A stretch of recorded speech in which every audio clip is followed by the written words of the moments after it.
నాకు తెలియక అడుగుతాను. ఎన్నో కొత్త సంవత్సరాలు వచ్చినాయి. నేను చిన్నతనం కాడి నుంచి ఒక్క కొత్త సంవత్సరం కూడా నా జీవితాన్ని మార్చలేకపోయింది. బాల్యం కాడి నుంచి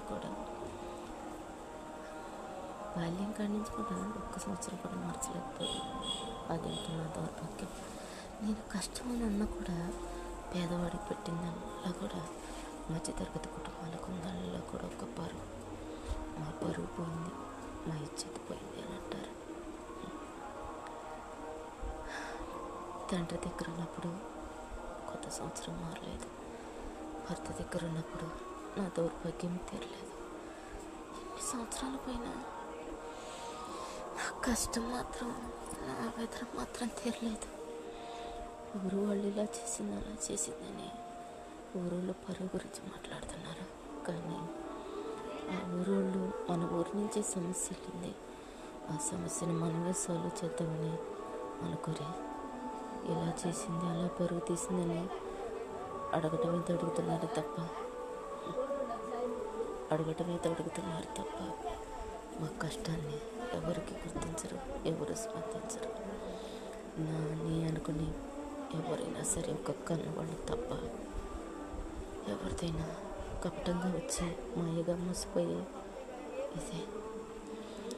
నా పిల్లలకి ఇవాళ రోజున ఒక చాక్లెట్ కానీ, ఒక కేక్ ముక్క కానీ, ఒక స్వీట్ ముక్క కానీ పెట్టని వాళ్ళు తప్ప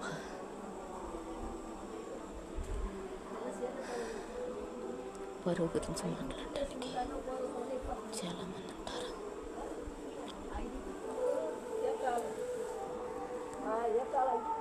అందరిలాగే కేకులు కోయాలి, మంచి మంచి బట్టలు కట్టుకోవాలి, అన్నీ అనుభవించాలని నా పిల్లలకు కూడా ఉంటుంది. ఎవరైనా సరే పరువు పోయింది, మమ్మల్ని వాళ్ళు ఇలా అడిగారు అలా అడిగారని వాళ్ళు తప్ప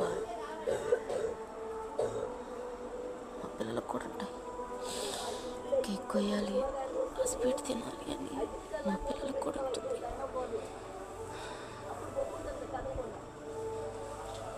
కానీ తెచ్చిపెట్టే వాళ్ళు ఎవరు ఉంటారు? పరువు పోయింది అని బంధువులు, ఊళ్ళో వాళ్ళు మాత్రం అడగడానికి ఉంటారు. కష్టం తీర్చడానికి ఎవరు రారు. నాకు మళ్ళీ జన్మతో ఉంటే హిందువుగా మాత్రం పుట్టకూడదు. హిందువుగా మాత్రం నాకు మళ్ళీ జన్మతో ఉంటే పుట్టకూడదు.